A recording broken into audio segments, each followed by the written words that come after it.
Didn't you do that? Yeah. Last week or the week before? I don't know, maybe sometime recently. I didn't try and do that. It's like as soon as I hit record, you just happen to be burping. I felt it coming, and I was just like, hold it. Okay. Hold it. Like William Wallace on the front lines. Hold! Hold! Today we talked about some things. It's kind of an impromptu. Well, I mean, we know we're doing the cast every week, but we didn't really prepare this week. No. Which is fine. Yeah. We might have forgot to do it if I hadn't said something earlier today. I was thinking about it. Were you? Really was, yeah. I just hadn't messaged you yet. Yeah. But I mean, we would have done it. You still are gonna get your episodes on Fridays. Stop bitching. Yeah. Calm down.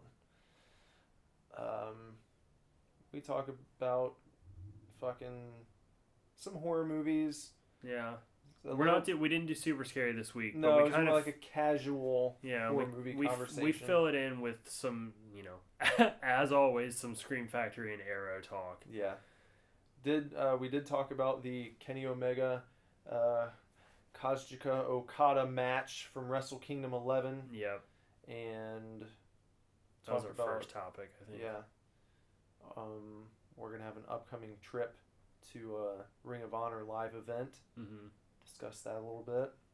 When I asked Lindsay if she wanted to go to that, she gave me this really weird look, and she was just like, "Ring of Boners?" And I was like, "No, Ring of Honor." And she was like, "Oh, yeah, that's fine." And then it was at the shop, so her client was like, "It's just bukkake the whole time." Ring of Boners.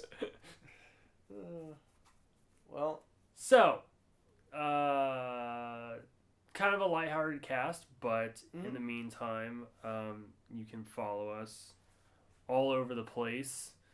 We're just like taking the internet by storm. Mm-hmm. So follow the band on Facebook.com/SuperDivorce, Twitter @SuperDivorce, Instagram @SuperDivorceBand, Snapchat @SuperDivorce, although we're really not active on Snapchat with the band. No, more of our personal accounts. And then check out superdivorceme.com, our official website. I saw you kind of redesigned it a little bit again recently. It looks really cool. Yeah. More streamlined. Yeah, more streamlined. It kind of has that like coming soon feel to it because we have a lot of stuff coming soon. Yeah. But I didn't like it. I didn't mind it. It looks really good. Yeah. And then, as we say every week, we are trying to be much more active on our personal accounts across social medias. So you can find me on Twitter @BenderIfYouNasty. That's the letter U, BenderIfYouNasty. And then you can find me on Instagram @BenderButt. Snapchat is just Zach Bender. I don't really know how you search for people on Snapchat, but add me anyways. I don't care. And then I'm on Facebook @Zach Bender. Again, I think it's hard to search for people if you're like not mutual friends sometimes. Yeah, usually like a million people have the same name, and then you have to, scroll through and try and find the right picture. So what you can do is you can check out the Divorce Club on Facebook, facebook.com/Divorce Club or so. I don't know how you get into it. No, you just have to search Divorce Club. Search Divorce Club. Search it on Facebook. They don't let you have your own custom URL until you reach a certain level, and because it's dumb. But search the Divorce Club on Facebook and, find where I've posted, because I have posted in there if you want to add me. Yeah. So, and then search me out too. I'm on Twitter, Snapchat, Instagram. My username is just Nicholas Villars on everything. Yeah. So I make it very easy for you to find me. I make my ass very available, and I try and post pretty regularly. So. I don't know if you can search on Twitter by like your display name and not your handle, but mine is just Bender. Okay. I changed it from my name to just Bender. So I don't know if that'll work, but whatever. Well, I only have 14 followers, so I don't give a fuck. Oh, that's okay. So yeah, that's where you can find us, and please do. Also, please, because we got this new cool thing going on now, email us. Send us an email with the subject line "To Sweet Me" and include your shipping address in the body of the message. Send that on over to divorceclub@superdivorceme.com, and you will be entered for a chance to win a weekly mix CD curated by either Bender or I, and we go back and forth every week. So this week, Bender will be putting the mix CD together. Yep, and I'm actually gonna follow suit with your idea and do this week. Whoever wins on Sunday is gonna win Bender's 2016 top tracks. Okay. You know, and it's gonna be all songs from the top 10 albums that I went over last cast. Good idea. So yeah. And it's a physical CD. Yep. We are burning a CD that will be shipped to you totally free of charge, so you don't have to worry about us like hitting you up for shipping or anything like that. It's a free gift, just for hanging out. Yeah. And you send us that one email, and you'll be entered in to try and win every single week. So. But you can send us more than one email, and let us know what's going on too. Yeah, that too. So enjoy this week's podcast, and I guess we'll see you in the outro. Enjoy, chefs. We are not getting a divorce. We are not getting a divorce. We are not getting a divorce.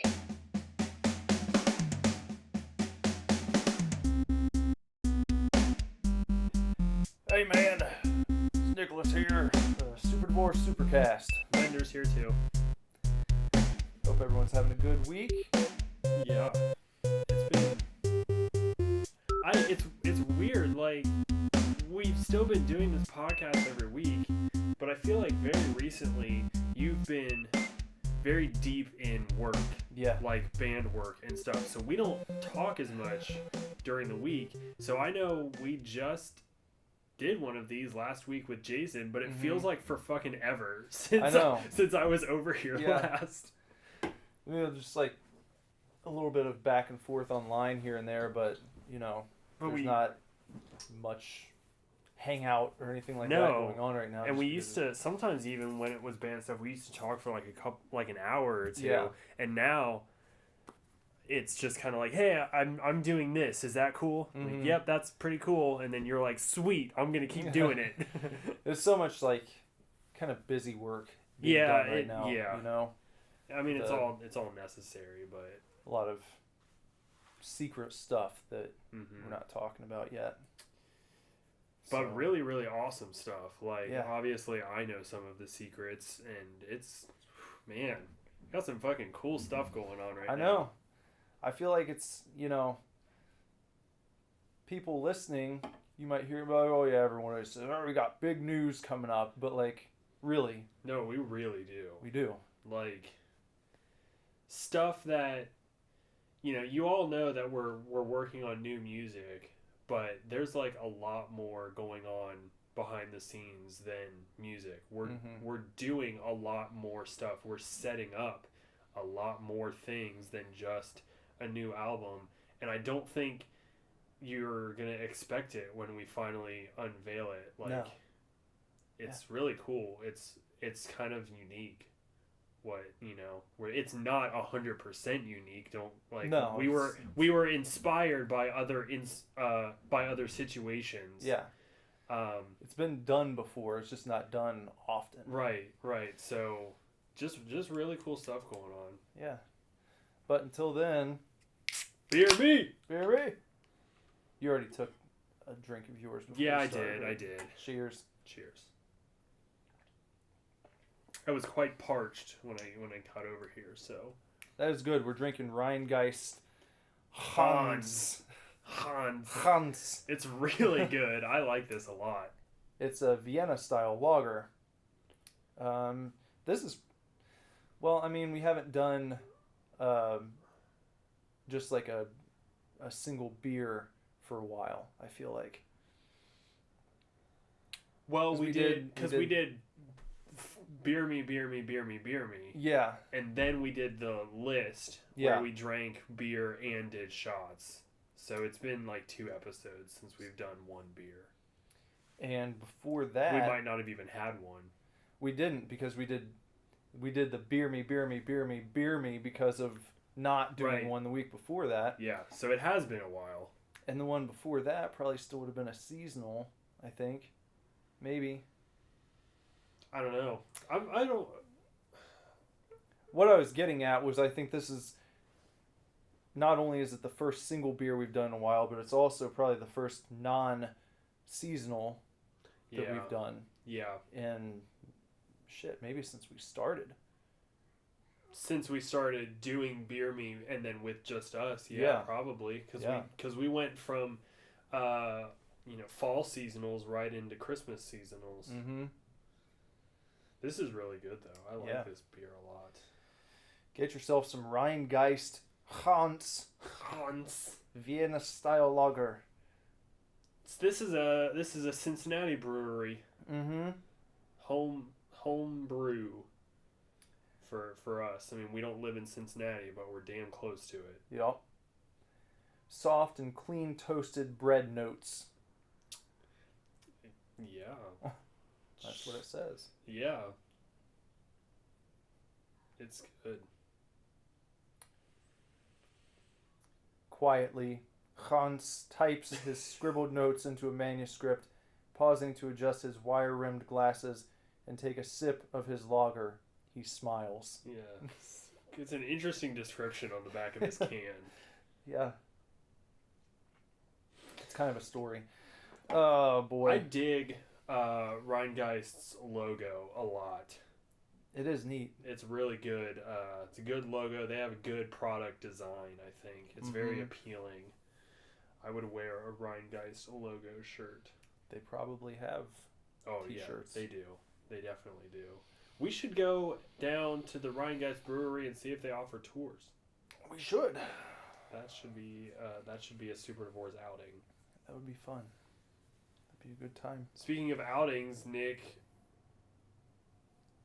kind of didn't have to try very hard, but convinced me to go to my first live wrestling event. Woo! In February. Yeah. We're going to go to Ring of Honor in Columbus. I talked to Jason. He's down to go too. Okay. Since they live right there. Right there, yeah. Okay. It's a fun atmosphere. It's much different than going to a WWE event, though those are really fun too. I'm sure it'll be at much smaller venue. Yeah. So no matter where you sit, you're going to be pretty close to the ring, and it's a little more, a little more interactive. Huh. A little more intimate feeling. Yeah. I'm kind of like, I'm almost hoping a little bit that it's, the like a kick to get into it, because I even watched I watched that match for the Wrestle Kingdom match. Yeah. And I don't know if we talked about it on the podcast. I wanted to, and then it totally slipped my mind last week. Yeah. When we were on all that other stuff, But I watched the Wrestle Kingdom. What was it? 11. Yeah, Wrestle Kingdom 11. And like the Okada Omega match. Yeah. And I thought it was like cool, but I still couldn't really like differentiate what made that match so great versus like any other match that I've seen. So I was just kind of like, okay, it's yet another wrestling match where I was just kind of like, they're wrestling. There were some cool moves. Yeah. Like, especially when I think it was Omega, like, just like angel leapt over the ropes. Like, from the mat over the ropes, like over the mats outside the ring, and like all the way to the guardrail and landed on top of Okada. Yeah. Like, I was like, okay, the physical prowess on display in this match is awesome. Yeah. You know? But I still was just kind of like, they're athletes. Mm-hmm. You know, I still couldn't see it as a story and a drama, and I guess it's because you get used to a certain pacing with most matches. So, like, first of all, the fact that it was nearly an hour long is very unusual. And then most matches that are between 10 and 15 minutes, you'll have kind of a slight build, and it kind of reaches its climax, and someone hits their finisher, and then that's it. Right. But with theirs, it was like back and forth, and Omega actually never was able to hit his finisher on Okada. I noticed that. And then the one-winged angel. Right. And then Okada won, right? Mm-hmm. Yeah, so, but I kind of was like, because Omega kept trying his finisher and could never hit it, I was like, Okada's going to win because they won't let Omega do his finisher. Yeah. And then he didn't get to, and then Okada won. Yeah. Because he did his finisher like 5 times. Yeah. Which is something else that is more common in Japan is, especially in a high-profile match like that, like, it usually takes a few times. Like, in WWE, a lot of times, just someone hits their finisher once. Oh, that's it. Right. But it kind of builds up the tension a little more if a guy hits his finisher and then the guy kicks out and then he has to do it again, but usually in like a different way. Right. You know, maybe with more intensity or, you know, from a different angle or something like that. Right. So, you know, I think if you were more familiar with the typical wrestling match, like you would have expected that match between Okada and Omega to end several different times. Like that's the cool thing about a match like that is, you know, for the trained and accustomed wrestling fans, you're watching and you're like, holy fucking shit. You get thrown off because you're like, okay, this is it. This is the end. And then the guy kicks out and it's like, oh yeah. So that's part of the fun. I do, when I was watching it, I didn't see it so much as like a drama and a story, like, you know, something to buy into. Yeah. But I did kind of give it like a video game view almost, where like they kept doing his finisher and I could just like see the life bar going down, you know, but then like they both had like regenerating life bars, so he would do his finisher and get it down real low, but then Omega would like knock him out for a while and his, you know, give his life bar time to regenerate, but then Okada would have to like keep doing his finisher, you know. It was almost like a Marvel versus Capcom match where like you can pretty much activate your finisher like anytime throughout the match, and like they're just kind of super moves, or like an X-ray move in Mortal Kombat. It kind of like I kind of adopted that sort of feeling with it, but again, as I said, like I respected the physical prowess and all that kind of stuff, but I still was watching them as athletes performing their routine rather than like being psyched out that Omega kicked out for the 4th time, you know, because I was just like, they planned this, that he's, you know. Well, the interesting thing about wrestling is a lot of times you'll have kind of plot points, if you will, that are planned out beforehand. Right. So the finish and the beginning and maybe a few like big spots throughout the match, they've definitely gone over. But a lot of it, they're going out there and they're calling the match in the ring almost like it's, you know, like an improvisational solo in a song where they're just working with each other as it goes. And so it's not completely choreographed. There are certain parts that they work out beforehand, but a lot of it they're telling each other as they're going. You know, you have one guy who's kind of the general calling what's coming next, you know, and be like, okay, you're, you know, I'm going to duck and you're going to hit me with a clothesline when I bounce back off the ropes. You know, you're right. saying this as you're grabbing them by the hair and pulling them up, you know. And right. sometimes they'll give the next spot to the ref when he comes over and checks, you know. So the ref will get down, like, act like he's checking on him, but that's when that wrestler's telling him what to relay to the guy across the ring. So it's kind of interesting how everything comes together. That's cool. Yeah. So. Well, I'm a little excited to go experience it live. Mm-hmm. You know,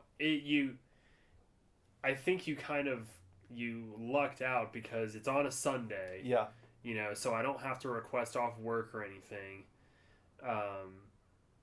Lindsay, you know, said that she would go, which is really cool. Yeah. And then, like, but that's also, it's the 12th, right? Yeah. That's the day after our anniversary. Oh. So we kind of can, you know, we can kind of celebrate Saturday night and then, like, also have a fun thing to do on Sunday, which is kind of nice, you know. Yeah. So the situation seemed right, you know what I mean? Cool. You'll get to see the Young Bucks, who are probably like the most exciting tag team in the world right now. Yeah.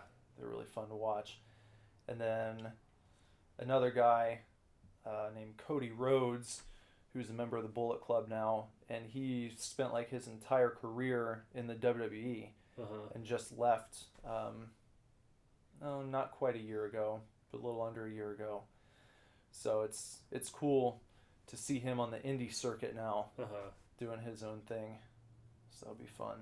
Yeah, he'll get a big pop. He'll get a big pop. Yeah. You get a pop when you come out. Try and pop the crowd. Yeah. Mm-hmm. Yeah. So that's what we'll be doing. If you come out to Ring of Honor on Feb 12th in Columbus, Ohio, we'll be there hanging out. I was hanging out with my friend Nancy, you remember from the Aberthus show?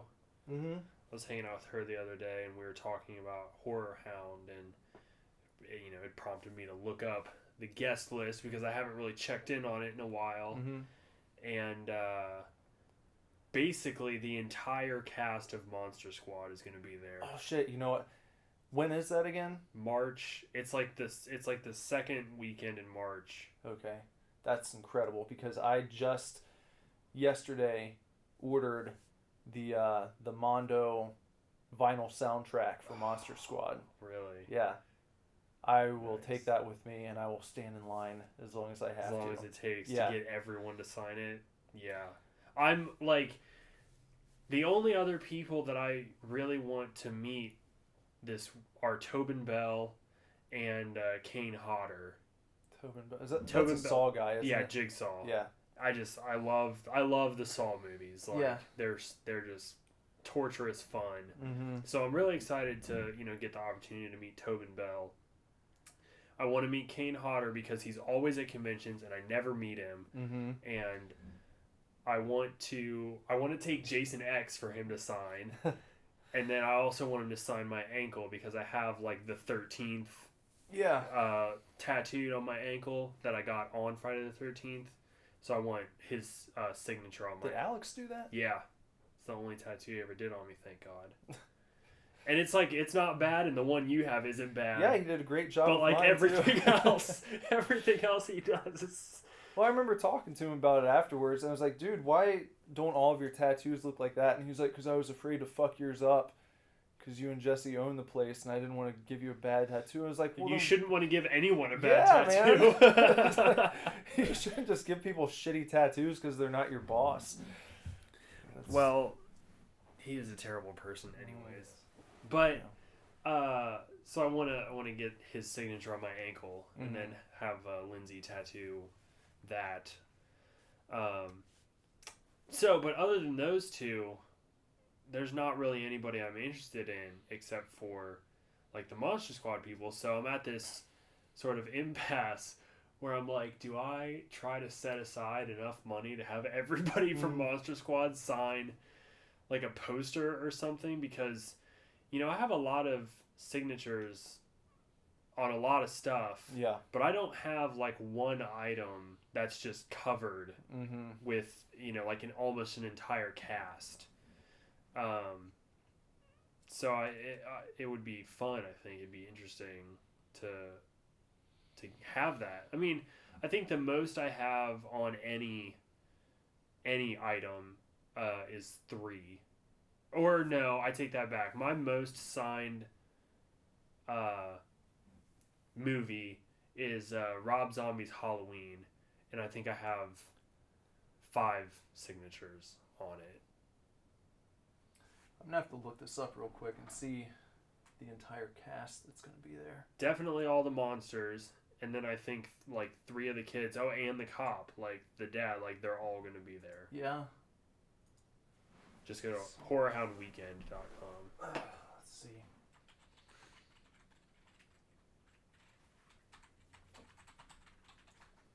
I'm hoping that, like, because Carl from Walking Dead is going to be there, Chandler Riggs, I'm hoping that he kind of, like, takes away from like, a buttload of tickets are going to go to preteen girls who think Chandler Riggs is hot. Yeah. Because the last time Chandler Riggs was there, he came out from, like, behind the screen or whatever, and it was just, like, girls just That's screaming. the way it was when I went to Walker Stalker a few years ago. Oh, and he was there. And they, like, brought him from behind a curtain, and they had to, like, hold all these girls, screaming girls. Stupid. It was like just watching, you know, a boy band. Like, good for him. Yeah. You know, great for him that he, you know, that has fans and whatever, but it's just, it's silly, out of context. Like, it's a boy band scenario at a horror convention. Yeah. You know? Oh, yeah, Wilford Brimley. Wilford Brimley is going to be there. I want him to sign, like, a jelly donut or something. Richard Brack. Doomhead. I'd like to meet him. He did amazing in that movie in 31. In your opinion? What? In your opinion, he did amazing. I liked him. Yeah. I didn't like Doomhead. You're just wrong. Is what you are. There's Kane. Kane Hodder. Tom Noonan. Yeah, he was Frank. Duncan Rieger.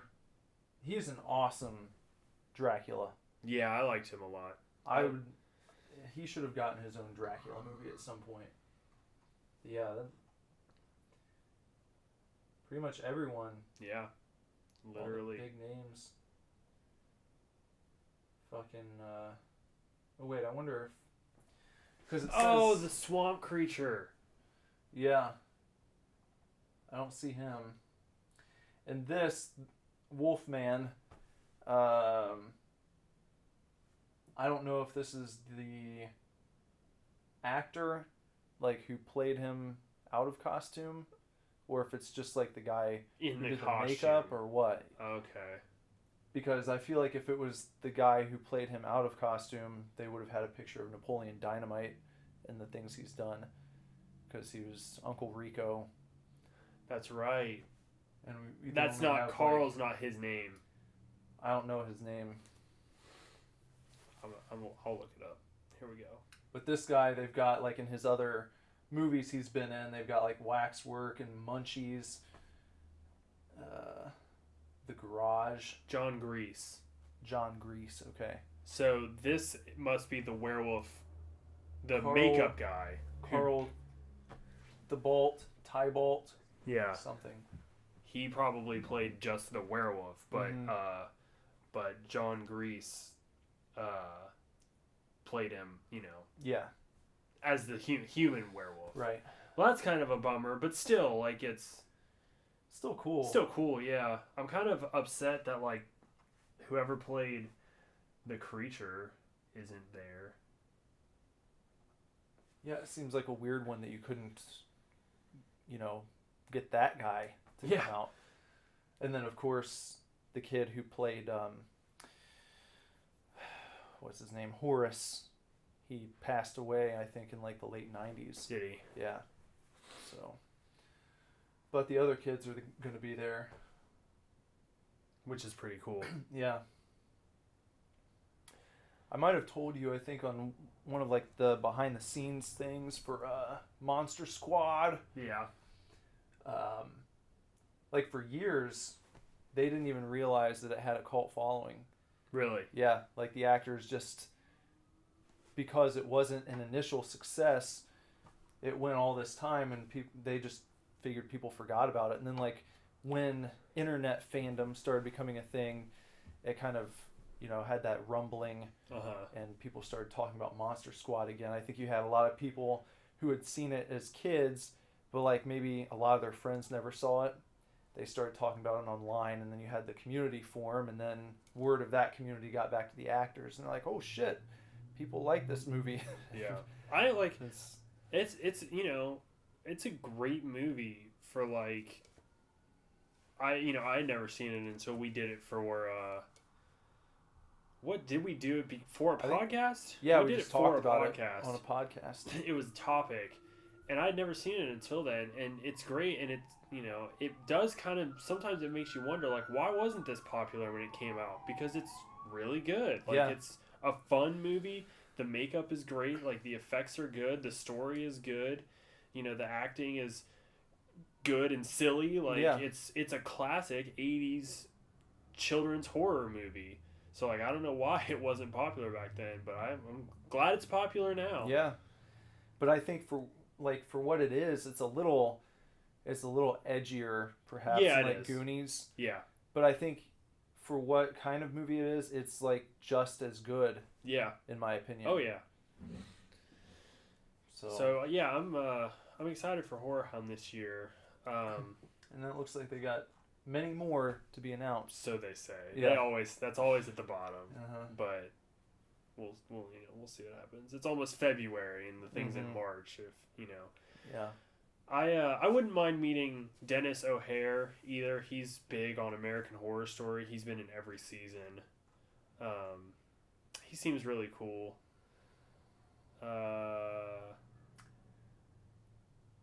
John Jarrett. From Wolf Creek. Yeah. I just don't like. He seems cool, but I don't like Wolf Creek at all. I thought that movie was great. I'd have to rewatch it because I've seen it like twice, and I just couldn't get into it. I thought about taking Devil's Rejects just to have E.G. Daily sign it because she's in that. I'd take Pee-wee's Big Adventure. I didn't realize that was her when I first saw the movie, and then who is she in Pee-wee's? Like Dottie, like the girl that kind of is his love interest, if you will. I'd have to rewatch Big Adventure, right? The old one where his bike gets stolen. Yeah.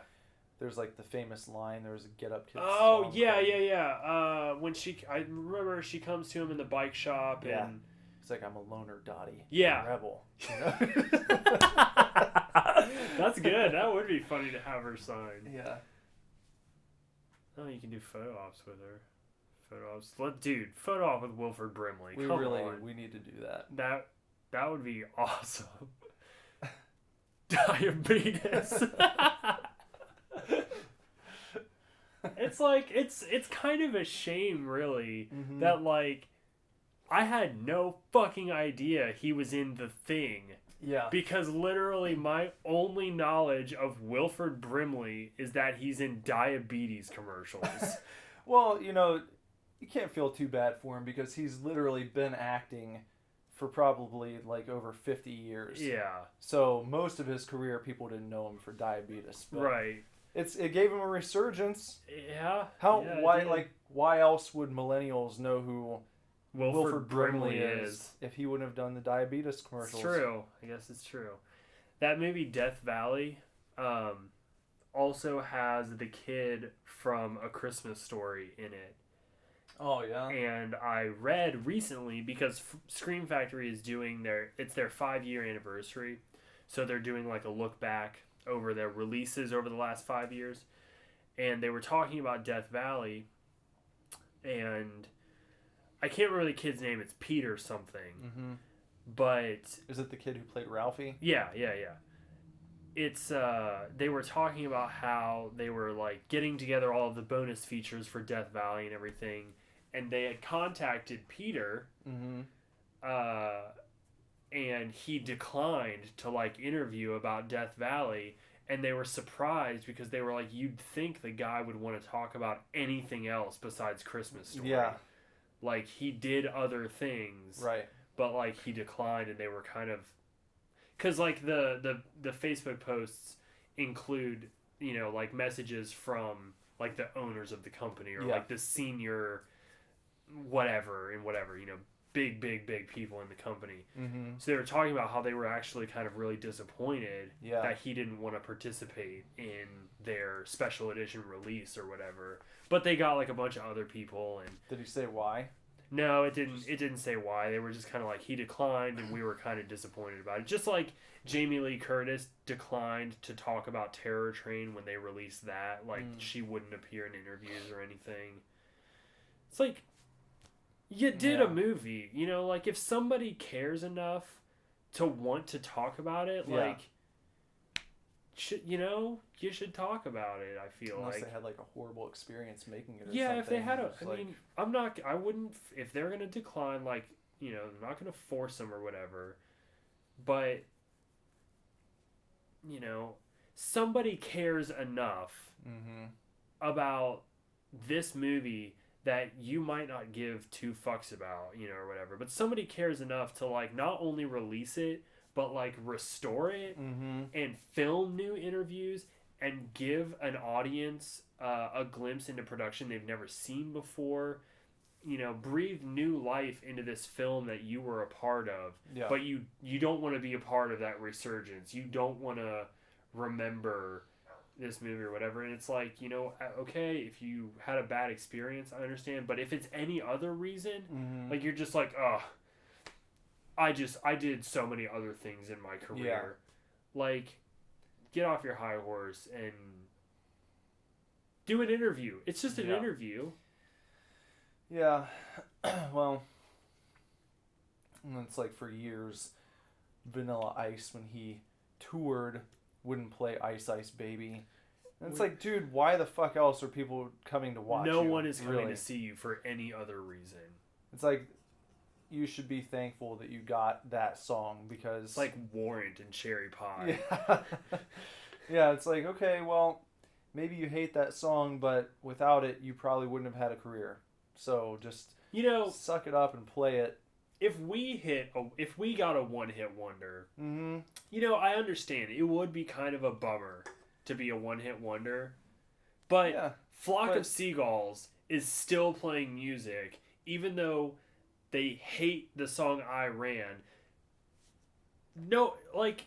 They get to go and They get to go and tour. Yeah. And, like, not that he's a one-hit wonder by any means, but, like, I've seen him like 5 times now. Do you think Jimmy Buffett ever plays a concert without playing Margaritaville? Or Cheeseburger in Paradise? No, because, like, that's what the people are fucking there to party and hear these songs and sing along to them. It's not just about you at that point. Dude has what, like 8 or 9 albums maybe? Oh, many more than that. Many more than that? Yeah. Probably just closer to between 15 and 20. 15 to 20 albums, but 75% of his crowd just wants to hear Margaritaville and Cheeseburger in Paradise. On one of his live albums, he kind of pokes fun at that, and they play a few songs, and then, you know, he's like, well, we'll play the hits coming up here soon. He's like, I know you're out there thinking, I don't want to hear any of that other fucking shit. Play that one fucking song. Like, you have to be a good sport about it. Yeah. And just have fun, you know. Like, appreciate the success. Yeah.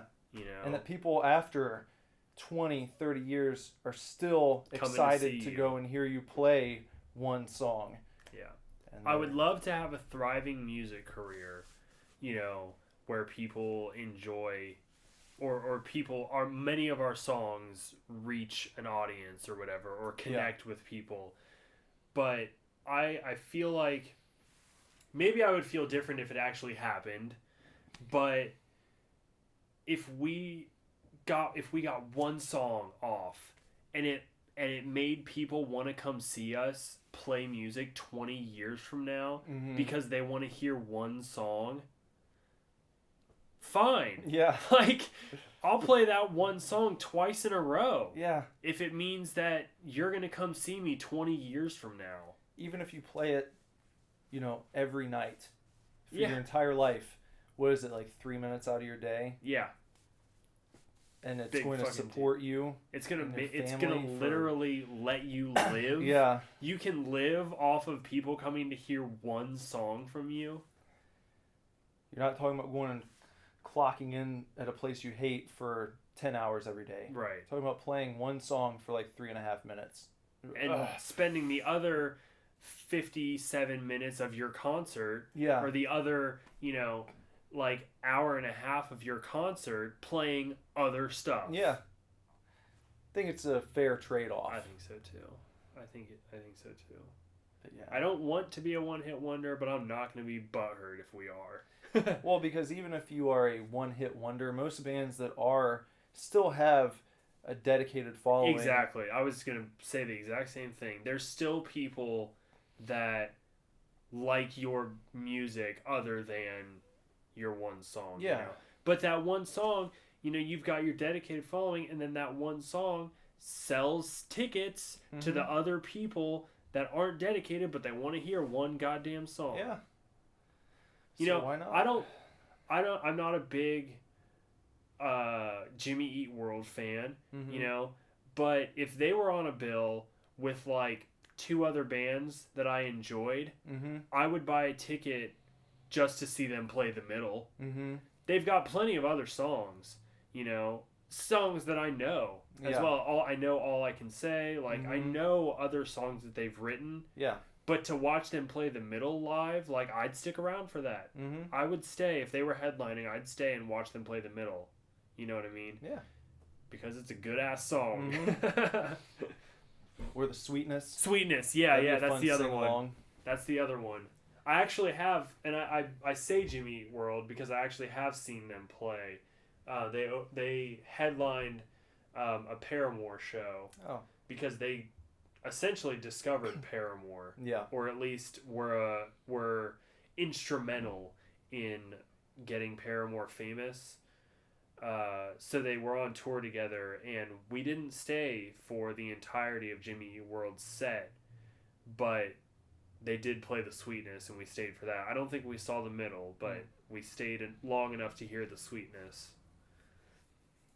And yeah, like same thing. If it was Paramore and somebody else in Jimmy Eat World, I'd go. Yeah. There are probably plenty of people out there who watched MTV2 casually in like the early 2000s and only know the Taste of Ink from the years. Yeah. Yeah. People might remember that video and be like, whatever happened to that band? They had that one song, without realizing that they're still making music and they're pretty successful, Yes, they are. They're still going. Yeah. They didn't bitch out like MCR or Motion City. Nope. Bitches. They'll probably both be back at some point. One day. I know, but I'm still mad about it. Even like there are rumblings that the Smiths are going to get back together. Yeah. Even bands who say absolutely Never, no way, no, it's never going to happen, 100%, usually end up getting back together. Yeah. Well, I mean, like we said, because we've talked about this before, but I know System of a Down is coming out with a new album, and they like hate each other. Or that's why they stopped making music, because they like hated each other. Yeah. And now they're coming out with a new album. So Blink went away. Yep. They're back Because they hated each other. And at some point, Tom DeLonge will probably be back with them playing music again when he stops being weird. God. I don't know if that'll ever stop, but yeah, he'll probably do at least one tour with Fall them. Out Boy broke up for like 3 years. Yeah. And then came back. Sometimes bands break up just so somebody can do a solo album. Yeah. And then they're like, JK. Because, because Patrick Stump did a solo album that was kind of weird. And so did Gerard Way did a solo album too. And Frank, right? Frankie has a band. Yeah, Frank Iero is in a band called Frank Iero and the Celebration.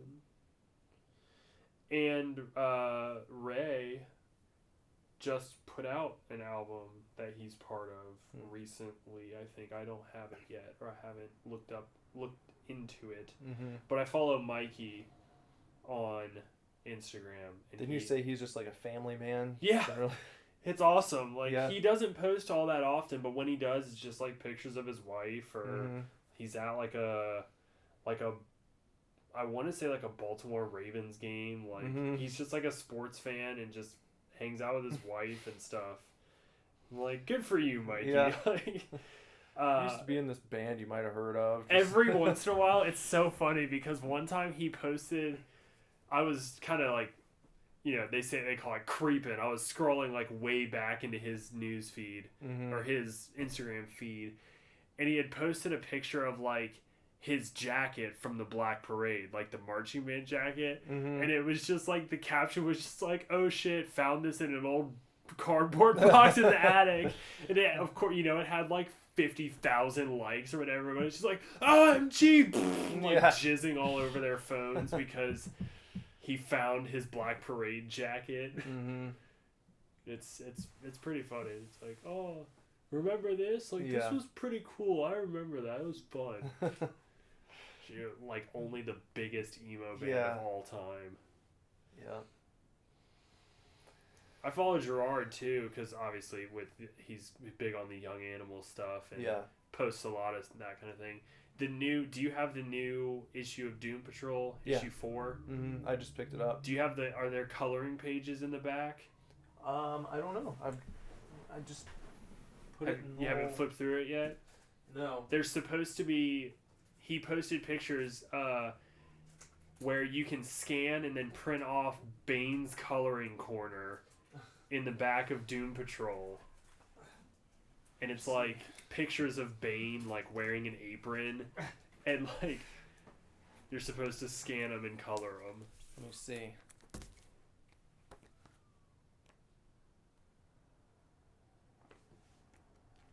Oh yeah. There you go. There you go, right there. Look, Chef Bane.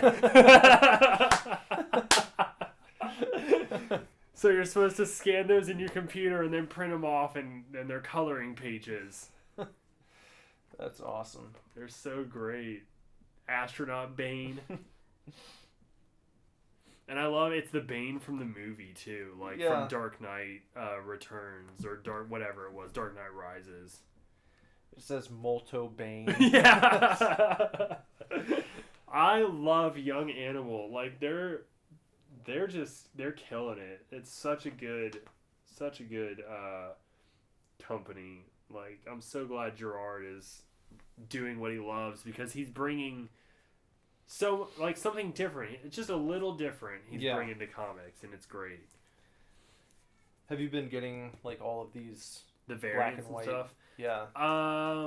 Because they've done one for like each comic now. Have they? Yeah. That all look like this. I think I might have some of them, but. Yeah, because there's the Mother Panic. Oh, that's there. really cool. Yeah. I love Mother Panic. Have you heard any more news about like that comic in particular struggling? No, that's just what Tom told me the last time I was at Nostalgia. Oh, I was talking to him about curse words. Oh, I got that. He told me that they sold like 45 copies. Which he said was extremely rare for like an image book. Yeah. So it seemed like it was, you know, a good omen for the future of that one anyway. Maybe get that graded. That and the preview that we have. They still have the one variant, the like $150 one. You know who bought the $50 Sparkle variant? Yeah, the owner of the Kevin, store, right? What a douche. Like, Kevin's a cool guy. I like him a lot and everything. And I don't get to see him that often because he works like in the evening. Yeah. And I'm always there during the day when Tom is there. But yeah, like I mentioned it because I was like, Nick was in here yesterday. We're both looking at that Sparkle variant, and Tom was just like, yeah, Kevin's gonna buy that. He drove up the price so nobody would buy it.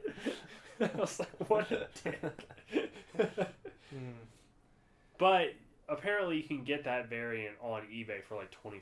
Yeah. So I did see it. That's because I looked it up when I was in there, and that's why I didn't buy it. Right.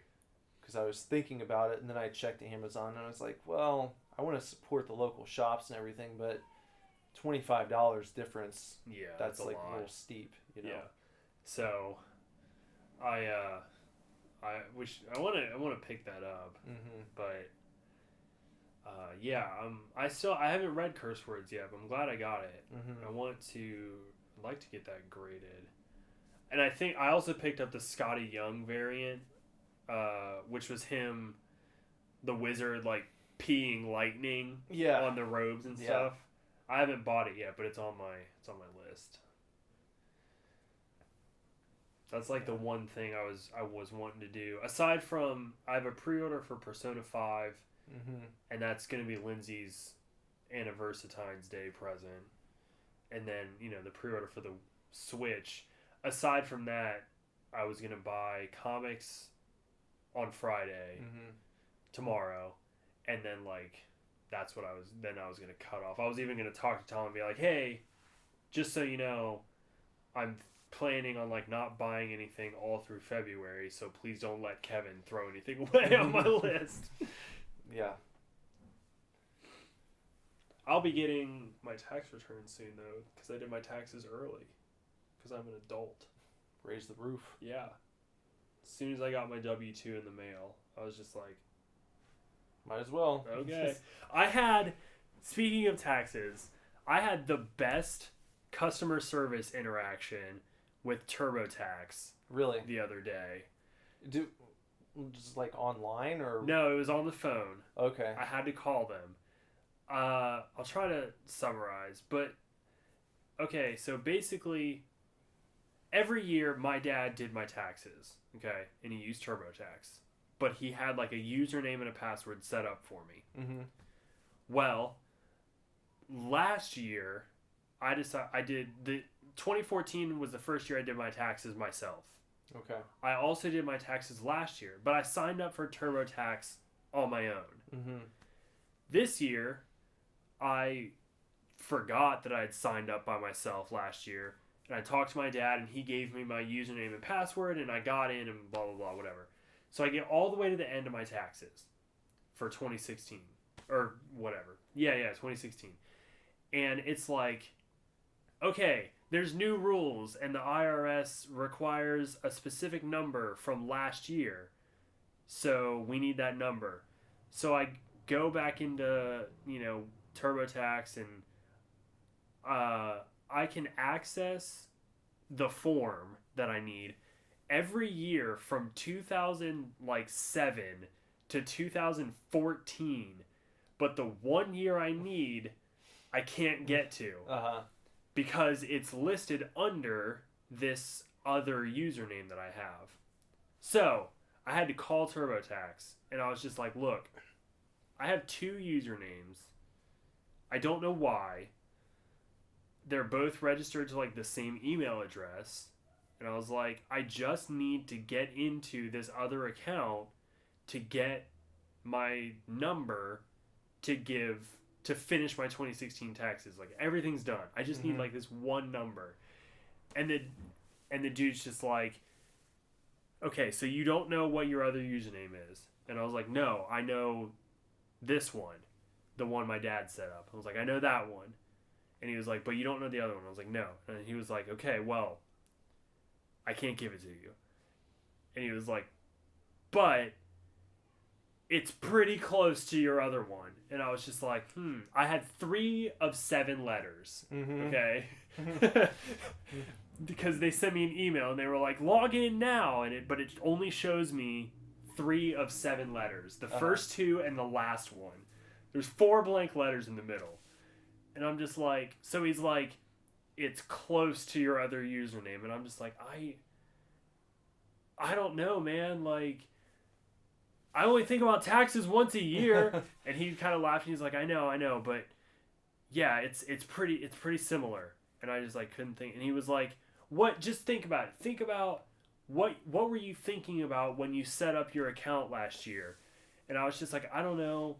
whenever I do stuff with taxes, my whatevers normally have to like do with money, like because I'm getting money, I'm expecting to get money back.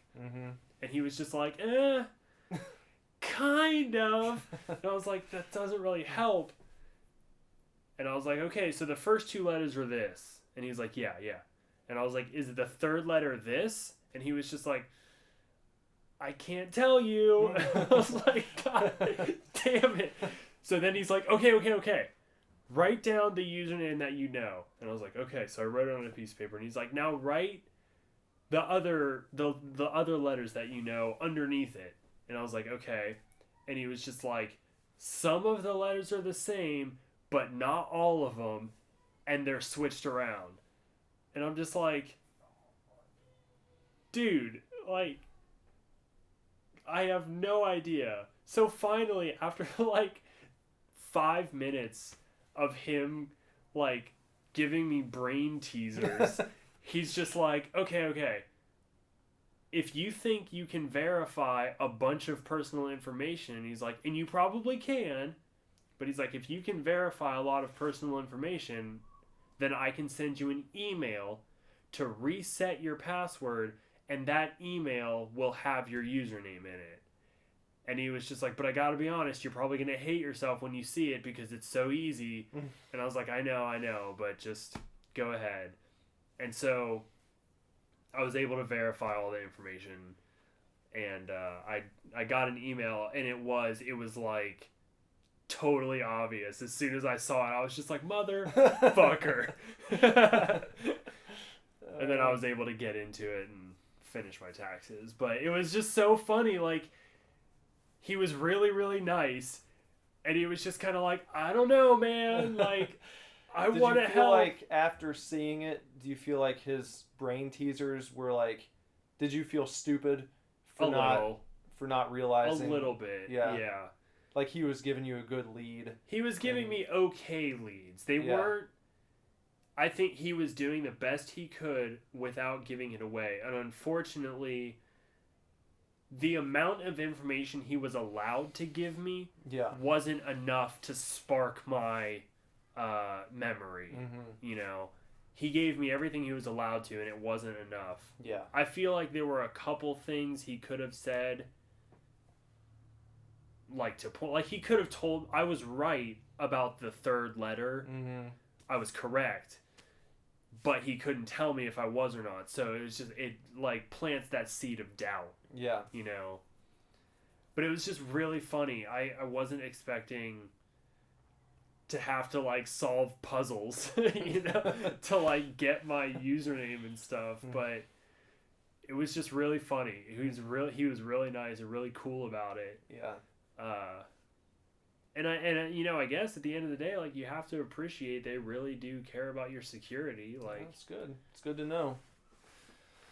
I was like, it's me. Like, I have all this other stuff. Like, why can't you just say it's this? Well, but looking out for you. Yeah, definitely.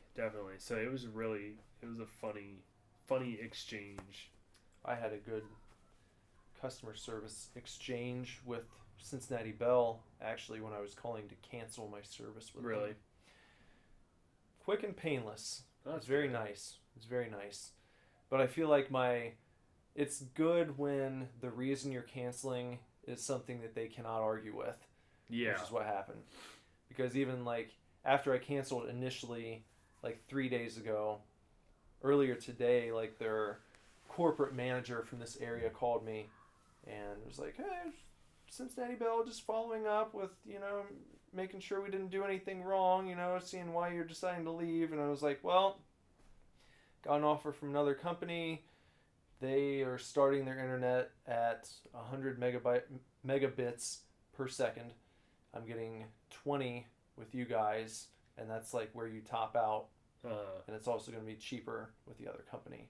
And she's just like, well, thanks. Yeah. There's nothing you can say at that point. Yeah, what can you do? You can't just be like, hey, we're going to lower our price for this internet that's 80 bits fast or slower than what you're going to be getting. Yeah. It was like they're starting at 100. That's like not even the fastest, or, you know. And I was just like, well, when we get our infrastructure up to that speed, we'll contact you again. And I was like, okay, yeah, that's fine. But it's weird. It's like, why even bother being a company when there's other companies that do it better and cheaper? I guess you just count on people not knowing about the other company, you know? Which is kind of shitty. Like, but I just relying on people's like naivety to. Yeah. Well, then I guess that forces them to play catch up, and it's like, well, if you want to stay in business, you're gonna have to be faster now. Yeah. And then you can come back at your old customers with a cheaper price and be like, "Come back, please. Yeah. We'll give you a great deal." I mean, I would too. Like, I'm the kind of person that's just like, oh, you're gonna like give me the same thing but cheaper because now you've gotten to this point. Like, all right, yeah, fine. It's capitalism. Cool with that. Yeah, let's play. Let's play some capitalism. Some capitalism. Who's got the lowest price?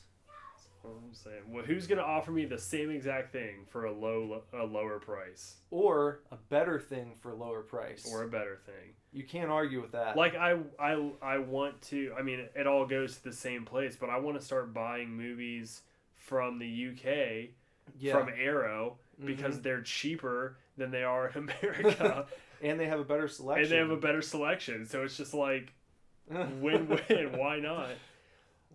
I've been, because I follow them on Instagram. They post pictures all the time of like displays in stores and shit. And it's just like, half the movies on the display are like €7. Yeah. And I'm like, that's only like $8. Yeah. Why? Why are they $8 in the UK and $45 in America for the same thing? Probably, I think it has something to do with the fact that they're, not a US based company. It must be. So they're paying more in, distribution and shipping and all that kind of stuff. But if you're now they have Arrow US too. They have US titles. They might be taxed at like a higher rate for being a foreign company too. Possibly, yeah. So then they have to make up the difference by raising the price here. Yeah. But it's just like, I think they had Donnie Darko, their new like Donnie Darko steelbook, I saw was like on a shelf at a store for like €12. I was like, God damn it. Yeah. Well, maybe someday. I don't know, but then like, Shout Factory movies are just as expensive, and they're not a foreign company, right? Yeah. Yeah, I know. But if you go on Shout Factory's website, and it's the same with Arrow, but if you go on Shout Factory and Scream Factory, there are some titles. They've got like the Thing Collector's Edition is at like $35, and the Return of the Living Dead is at like $35. But you go to like From Beyond or maybe the Prince of Darkness Collector's Edition, and they drop down to like 21. A lot of their double features are like 17. Though I really want the Terror Vision / the Video Dead double feature, and it's like 15 on their website, but then you can get it on Amazon for like 12. So I think they have higher prices. They have high prices like that, but they do differentiate between like how much extra they're putting into a movie. Like The Thing is at $35 because it is like the most comprehensive version of that film on Blu-ray. Yeah. There's the most interviews, the most versions of the film, like it's all packed onto that disc. So it's $35, whereas like the Terror Train DVD or Blu-ray that I have was only like $20 because it's not as stocked up, Yeah. Although I'm kind of glad that I haven't bought the thing on Scream Factory yet because guess who's releasing it? Arrow? Yeah. Are they really? They got to 50,000 likes on Facebook or whatever, and like they had a celebratory announcement and they're releasing the thing. And I was like, you're probably gonna do it better. Well, I wonder if they'll be able to if Scream Factory's version has like all of these new interviews and shit, are they gonna be able to wrangle in like the entire cast again and be like, well, I know that you guys just probably talked about all this shit for their last release. Like Kurt Russell might just be like, nah, I just did this. I don't feel like it. I don't know. I guess we'll see. I watched Poltergeist 2 the other day and was watching some of the new features and everything, and it was pretty interesting. I didn't know that almost the entire production design for Poltergeist 2 was done by H.R. Giger. Oh, really? Yeah. Did not know that. Yeah, it was pretty cool. He wasn't interviewed for the movie. Well, he passed away, didn't he? I think so. Yeah, he passed away, so he wasn't interviewed, obviously. But he also didn't leave Sweden to be on set. He sent like this Asian dude who was kind of like his protege or like his partner. He like sent this Asian dude over who had like a nickname. It was like Dead Hands Rob or something like that. I can't remember. But sent him to like oversee and like help out with production and make sure that his vision was like coming to life and everything. And he just would send the team like drawings, like every I think one of the producers or one of the special effects coordinators was saying that like every couple days he would get an envelope in the mail that had like Giger drawings in it, and it was just like, I had a bad dream last night, so here's this. It was pretty cool. Once again, it's just fascinating to me how they pulled off different effects in that movie. And like, have you seen Poltergeist 2? Yeah, it's been a long time, but do you remember the puke monster? Yeah. So they were talking about production of that costume and that character, and like up until that point, monster outfits had kind of been like a one piece deal. Yeah. You like made a cast of the actor's body, and then you sculpted the monster costume around their body, and then you would make like a negative cast, and then like there you go, you would have this suit that they would climb into. Well, they wanted to do something like weird and different for the puke monster, the torso monster, because all of Giger's designs were like see-through, and you could like see the internal organs, and then you could see the ribs and stuff like that. So they made multiple layers of this costume, and they kind of like built it until they had like 5 layers, and then they had a Vietnam War veteran who had both of his legs and one of his arms blown off by a landmine.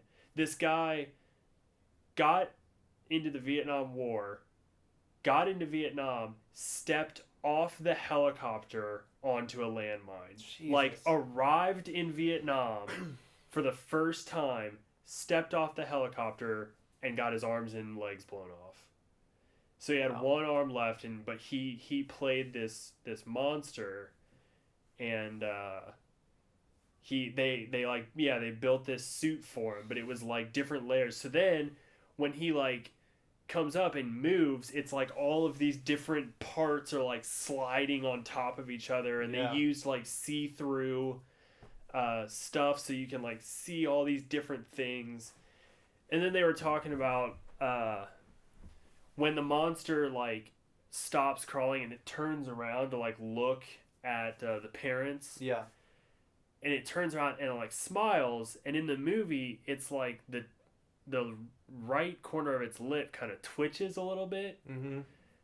And that happened because, like, the wires to make the creature smile, one of the wires got caught. So it, like, twitches its lip, and it also doesn't pull up as far as it should. Mm-hmm. So it kind of gives, like, this lopsided smile. And they did the shot, and that happened, and the director, you know, says cut at the end of the scene. He's like, cut, and the special effects guy walked up and he was like, we have to do that again, like the wire tripped or whatever, and the director was like, no, like, it looks amazing, and he was just like, but it's fucked up. Mm-hmm. Like, it fucked up, and the director was like, no, it's great, I love it, keep it. And then so they did, and that's like one of the things that everybody remembers about the monster, is that it has this creepy lopsided smile to it, and the guy was like, completely unintentional, we didn't mean for it to do that. It's interesting. These little happy accidents end up actually making it better. It's like in American Werewolf in London, when his friend appears to him, and it's like when he appears and he has the giant claw mark in his face. When he's talking, there's like a piece of flesh on his neck that like wiggles the whole time he's talking. That wasn't supposed to happen. Yeah. But it did, and everybody thought it was just like disgusting. Yeah. And he was just, because same thing, I watch bonus features on the DVD I have. And he was just like, we didn't mean for that to happen. It just did. And it adds like so much to that scene. It makes it so much more realistic, because it's just like this flopping piece of flesh on his neck. It's really cool. I love happy accidents like that in movies. So the Poltergeist 2 bonus features are really, really interesting. Lots of cool stuff. Yeah, I still need to watch all that stuff on the thing. I haven't even put in the movie yet, but I want to, because there is a lot on that disc. I'm sure it's gorgeous, because we watched the original Poltergeist. I finally got Lindsay to watch the original Poltergeist a couple days after I had watched Poltergeist 2. Mm-hmm. And, you know, it doesn't look bad. You know, it never really does. But where we were watching it on DVD, and it was kind of, it was not the first time, but it was the first time in a long time that watching the DVD, I was just like, oh shit, like that Blu-ray really does look incredible, you know, comparatively. Like, especially for an old movie like that. Yeah. Why were you watching the DVD? Because that's all I have. I don't have a Blu-ray of Poltergeist. Oh, okay. The original, the first one. And there is a Blu-ray, but it's not like, it's not a Scream Factory or Arrow or anything. Like, it's just a Blu-ray. I just assumed that they had done that one too. A lot of times they do the sequel. They don't do the original a lot. A lot of times it's sequels. Like, they have Phantasm 2, not the first Phantasm, you know. Probably different licensing. Yeah. They have, like, I think they have they might have Psycho 2, but not the first. You know, a lot of that kind of stuff. What was, like I was telling you, with all that Vestron shit, you know, they're just sitting on it. Yeah. And no one else can do anything with it because they're not giving up the rights to it. Right. So that's why the first Chud was an Arrow release and the second one's not. Yeah. I really want to get The Gate. I know you've said you like that movie a lot, and I want to get that. I do want to get Chud too. I love the cover for the Arrow release of Chud. So I want to pick that up. I just love the fact that that's like a mini precursor to Home Alone. Yeah. The original Chud. What's his face? John Hurd and Daniel Stern. Are all in it. Everybody's in it together. Yeah.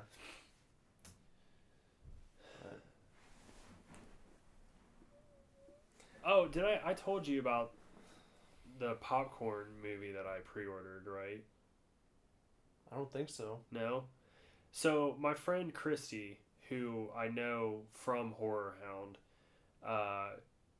like 3 years ago, she worked with Synapse. Oh wait, you did tell me about this, because Yeah. I remember you talking about her working on this movie and then it taking so long in between when she was actually like helping, and then it's just now being released like 3 years later or something like that. So it has. It's been 3 years since she flew out to LA and like got to she hosted the interviews that they did for this movie Popcorn, which is from 1991.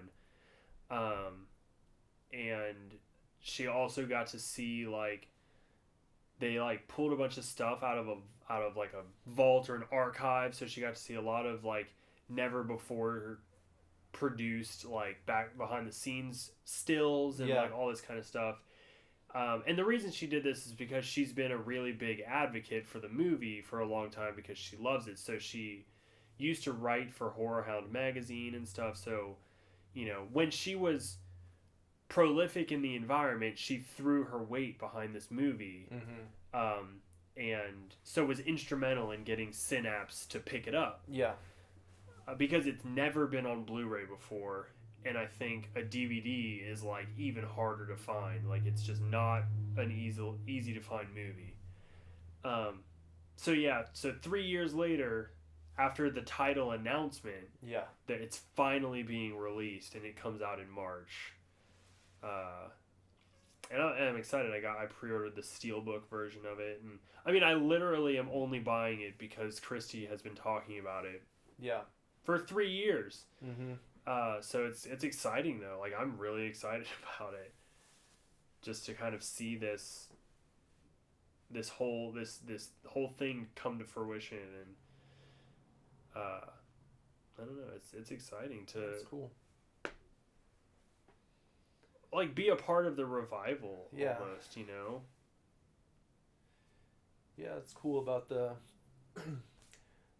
kind of comeuppance of these companies that are willing to go out there and find these obscure movies and, you know, do something nice for them, even if they don't have millions of people clamoring for their re-release, just maybe a few hundred, a few thousand, I don't know in some cases, but it's cool to give these more obscure films that kind of treatment, you know, and then might give them a second chance to grow and become cult classics. Yeah. It's pretty neat. I feel like I was going to say something else. Oh, you haven't played Final Fantasy yet, have you? No, because I still need to finish watching, what is it? Kingsglaive. Yeah. Yeah. So I wanted to play that before I started the game. Or not play it, watch it. Watch it, yeah. Have you gotten into it any further? Not since we talked about it last week briefly. I mean, obviously I had to leave. Yeah. But I haven't played it since then. I haven't played it since last week. Oh, I was going to tell you I had come up with a little idea with Jason. Throughout the year, keep track of like your favorite new song when you hear it. Whatever it is, your first favorite song of 2017, whenever it comes to you, keep track of it. And then as the year goes along, we're going to keep track of our current champion, if you will. So then as you keep track of how many days that song has been your favorite, you know, say, for instance, like, what is it? The XX. Have you heard that band? I know who they are. Okay. I haven't really listened to them. Well, like a song off their new album, I said is my favorite of this year so far. Yeah. So like, whenever a song comes along and dethrones that tune, then it has to try and outdo that previous song in the number of days that it's my favorite. And then at the end of the year, we're going to see like who the grand champion is, like which song was able to hold your favorite number one spot for the longest amount of time. God, that means I'm going to have to listen to new music. Oh man, such a bummer. I know, it is such a bummer. And it's not a bummer, it's just, I think it's hard. Well, it's pretty easy now if you have Spotify. I don't have Spotify. Well, and the problem, the issue with Spotify, it's great, you know, but I worry playing it like in the car and stuff because it uses your data and, you know, I only have so much. Like, I am afraid that if I got Spotify, really the only time I would use it is in the car, and that's just like, you know, I have a lot of data, don't get me wrong, and I'm on Wi-Fi whenever I can be, but if I run out, they don't like charge me or anything, but I just like can't use my phone in public at all. Like, I can only use it when I'm at home because... Can you track your data as you go along? Do you have I can look, I think. Because I don't think it takes up like too much. Yeah. I mean, if you're not going on like 10-hour trips right every week to and from work, you know, I use mine quite often, and I don't think it doesn't make a huge impact. Right. I don't think it's nearly as data intensive as you were just like watching videos all day or something like that. Right. I don't think it uses as much since it's just audio. That's fair. I can download it. But yeah, because like you can go on there and just click what's new, and it'll show you a bunch of new releases for that week. That's a good idea. So it's a pretty cool tool to have. Can you do like the Pandora stations kind of the same thing where you just like pick a band, but then it plays you? Yeah, just like artist radios. Right. Yeah. Yeah. Yeah. Well, I'll get that. I'll do it. I think you can even just like download it and then click sign in with Facebook, and you won't even have to create like a username and password or anything. Yeah. Okay. Well, I'll get that. But I have been, it's not a 2017 song, but I have been obsessed with, ever since you mentioned it last cast, Holy Water from Take Back Sunday. God damn. Yeah. That song is so good. I know. I've been playing that song a lot, over and over. So, not a 2017 song, but unofficially, it could be my first favorite song of the year. Because it's pretty, it's still pretty, it's new to me. I only started listening to the band like 2 weeks ago. Well, to that album 2 weeks ago. Yeah, that XX album is really good. Did they have that one song, I've been right, I've been left, I've been right. I fucking hate that song. God, I hate that song so much. That was their first big single. Yeah, I think that came out in like 2009 or 10. Yeah, it was a while ago, but that was kind of their breakout song. I hated it. It's so I had never listened to him really. Like, this is the first 2 cards in a row. You never listened to him really? No. I just bought the album. Do they sound different than that now? I mean, I like it. It's pretty mellow. Pretty mellow. Yeah. So they're not like cranking out bangers or anything, but it's good music to put on and drive around to. Apparently Miley Cyrus's younger sister has a new song out. Really? That's probably going to be my favorite song.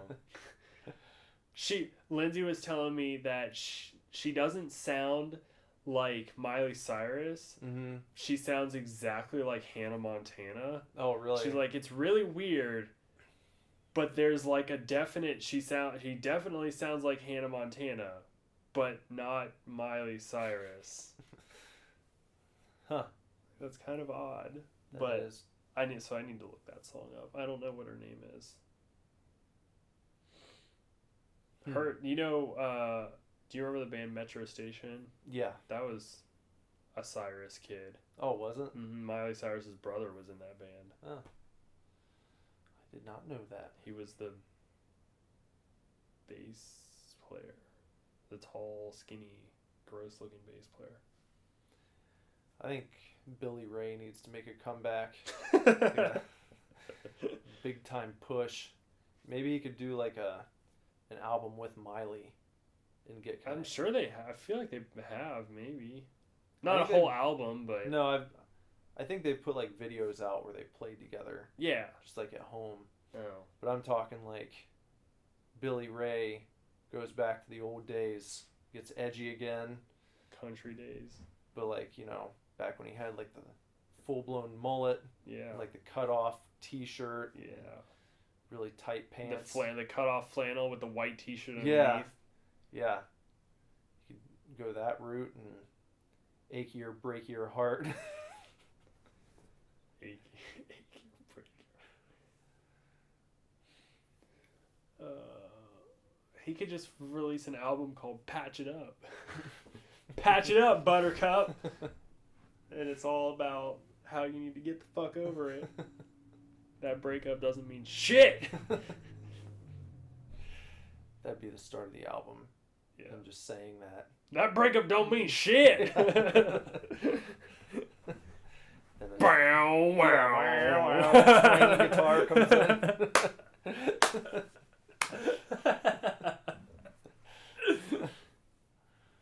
I'd listen to it. That's funny.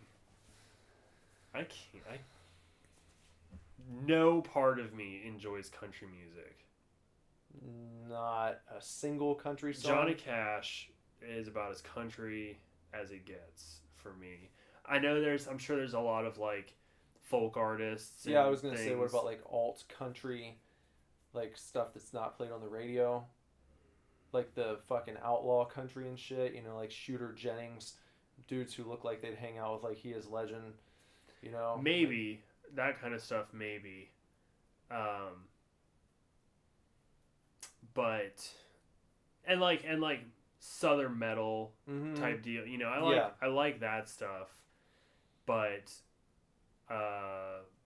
modern country, no part of me enjoys. Bro country, no, like Florida Georgia Line, none of like... it. It is the most unappealing type of music. I would rather listen to like Yoko Ono's Scream for 3 hours on an album with no music, just vocal performances of gibberish. Then listen to like a Luke Bryan album. Yeah. Or anybody. Garth Brooks holds a special place for me only because when I was 9 years old, I decided I was really into country music and he was my favorite. But like, it's not much better, but I listen to country music seriously, you know, like I was a fan for probably a year-ish, and then Creed came along. Yeah. And I was just like, fuck country. Creed is life. Yeah. And, you know, and that is really what got me away. And then from Creed came Green Day, and then I really got into, you know, the alternative music, the whole alt scene. But so Garth Brooks holds a special place for me just because he was my favorite when I was 9. I loved Garth too. But other than that, man. But only the one album too. Only the album with Friends in Low Places and Thunder Rolls and whatever. I'd probably still listen to that album. Yeah, like whatever, all those other... There were a lot of hits on that song. He wrote good... He, at the time anyway, had a lot of good songs. Hits on that album. A lot of good stuff. Yeah. I the same way I kind of have a soft spot for like late 80s and early to mid 90s country music.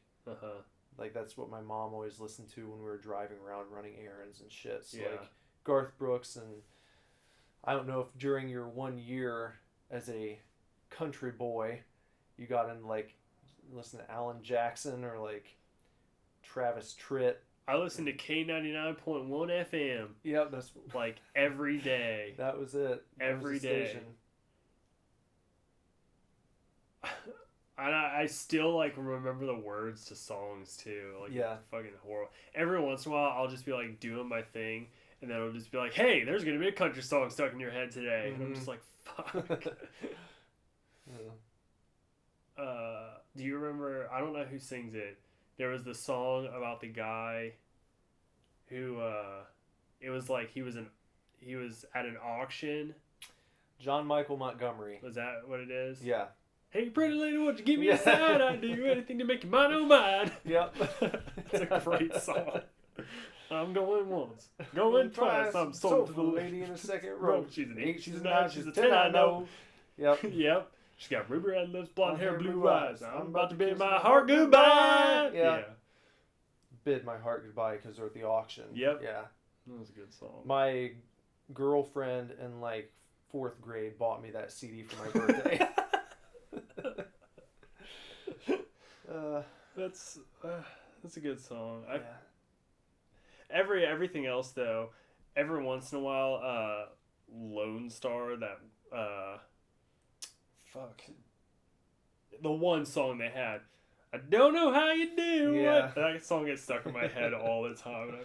Because they play it at weddings. I've been to like 3 weddings where they played that song, and I'm just like gritting my teeth every time. I'm glad I compiled the playlist for, Jess and I worked together on our playlist, but we didn't have like a random DJ. Oh, just playing like wedding hits? Yeah, no, we didn't do that. We picked out like all of our own music. That's good. That's cool. Had someone from, 2 of the guys who were in The Beast with me did like the DJ and like MC type of shit, announced which dances were coming up and all that stuff. So it was cool. Because that can totally ruin a reception, in my opinion. You get one of these lame-o dudes who, like, they're not very good at their job. And then to top it off, they also try to get, like, way too friendly with the family. Yeah. And crack jokes that aren't funny and put all the attention on themselves. It's really stupid. I can't stand that shit. So, a good thing to avoid if you're getting married anytime soon. Mm-hmm. Yeah, my first cousin that got married had a live band, which was cool.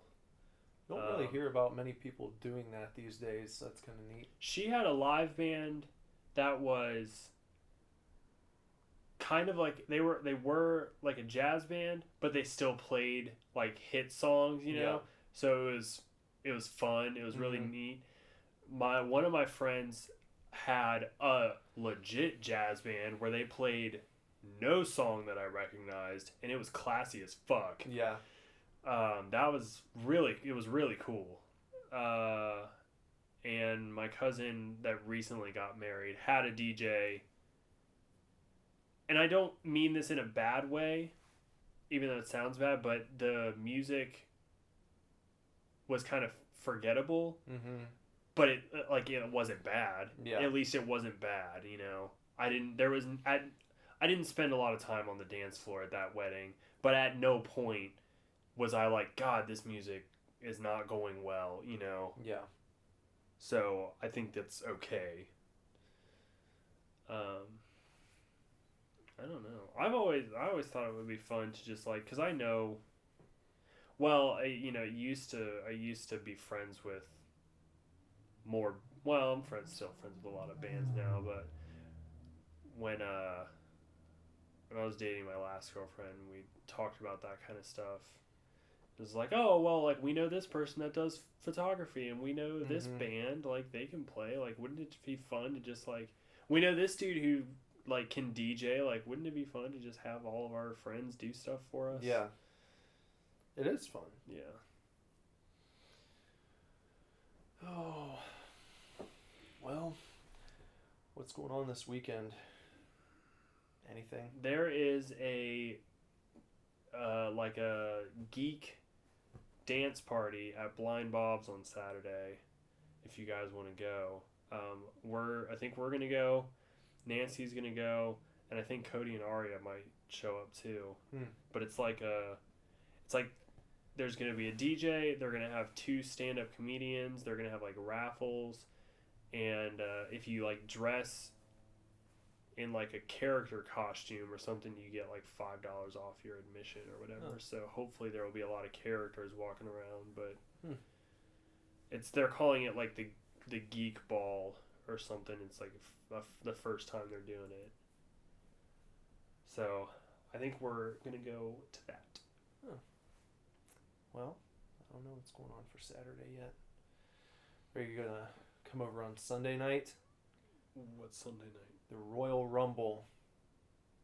I don't know. Maybe. You should. Yeah. It's gonna be fun. Who else coming? Jason and Hannah, I know for sure. Yeah, I assume you asked Kyle and Trinity at least. I haven't asked Kyle yet. I still need to, but I would imagine they probably will, because it's like we don't always get together for like the kind of in between pay-per-views, but like for the really big ones, we do usually, and this is one of the big ones. I think you were here last year for it, maybe. I was probably here for part of it because I don't think I watched like a whole match or anything. It's the one where like 29 guys come out over the period of the match, and like the last person standing wins, and then they go on to WrestleMania. So like the object of the match is to enter the ring, and then like every minute another guy comes out, and you get eliminated if you're thrown over the top rope and land on the ground. So like the object of the match is to be the last person left. And then I've never seen anything like that. Oh, okay. So. Well, it's always a lot of fun because they don't announce every person that's going to be in it. So there are usually a few surprises, like people that you haven't seen for, years or something like that. You'll have your wild cards that come in, and everyone goes crazy, and as if like if I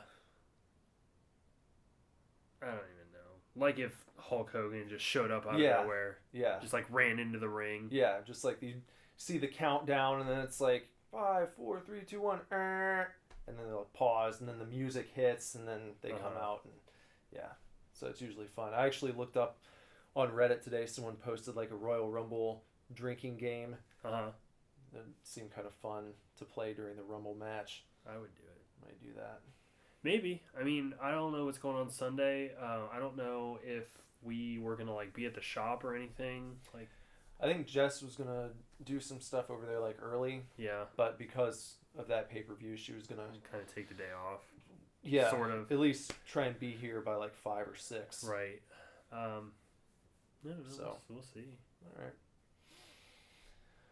Oh, I don't know. You got anything else before we head out? Peace out for this week. Nope. I don't think so. All right. Well, we didn't get to do Super Scary today.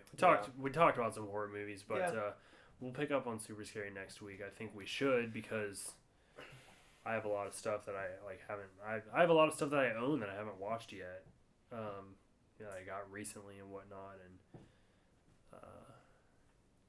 I'm gonna pick back up on that. Yeah. All right. Well, folks, thanks for listening and joining us here this evening, and we made it through without anyone like passing out. I don't know if you listened to the very end of.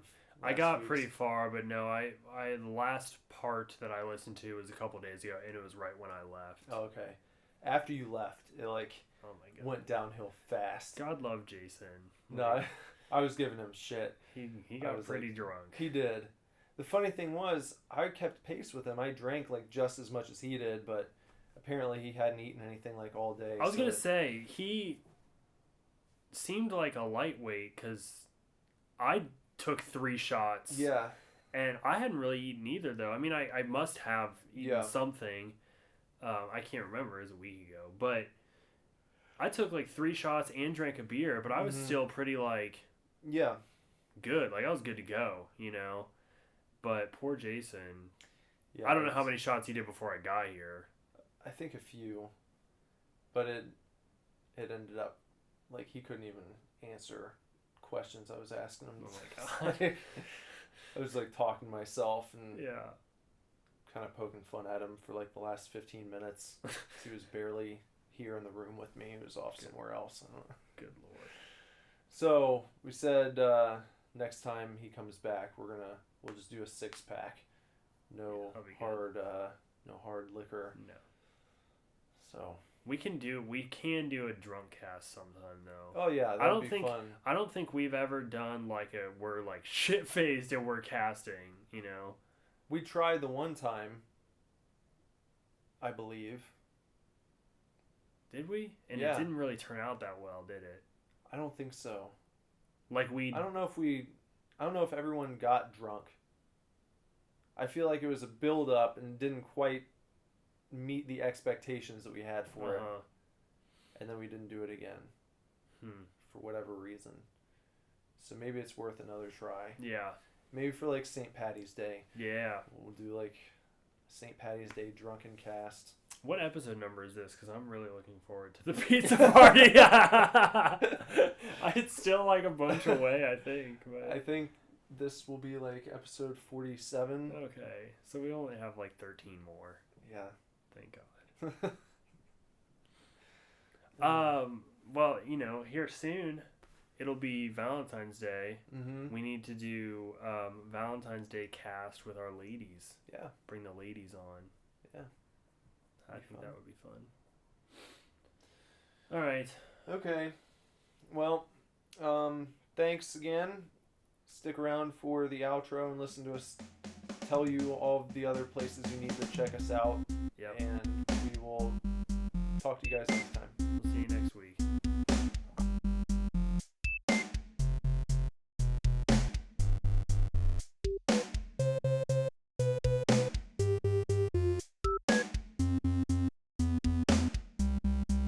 Is it Enjoy Chefs like what they say on Iron Chef or something? They always say it on, what's the fucking show?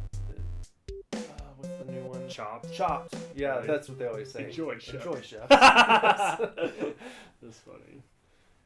Maybe I'll start saying that before every podcast now. Yeah, there you go. That'll be my thing. Mm-hmm. Enjoy Chefs.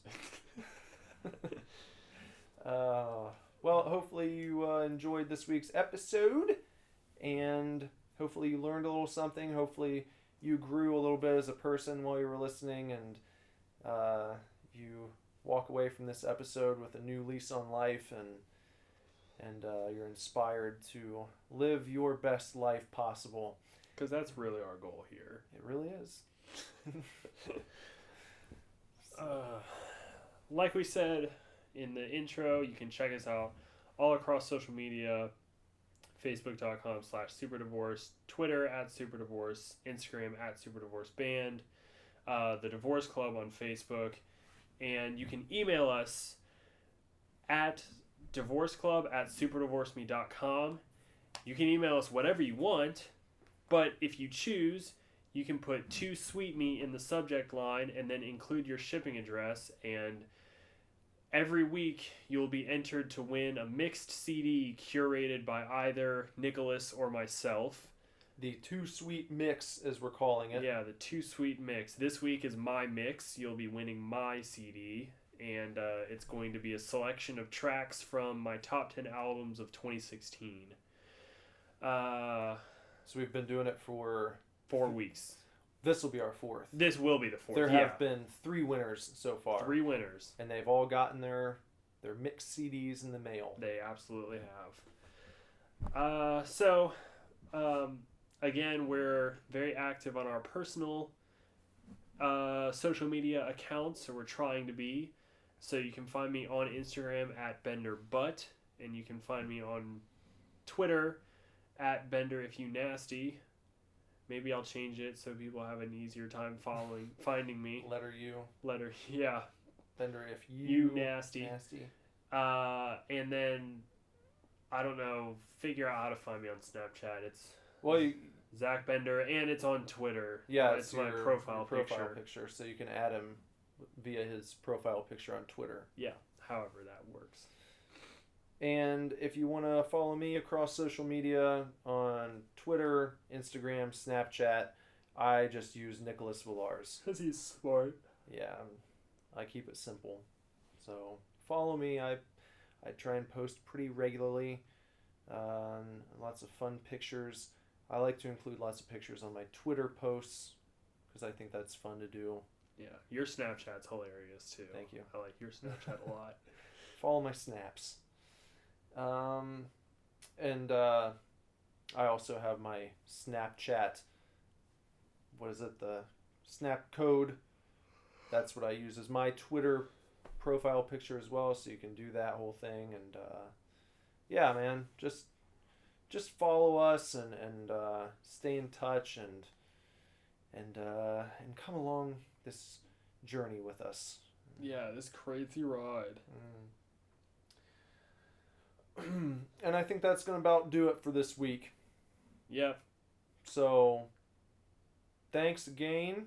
Uh-huh. We'll be back here next Friday. Yep.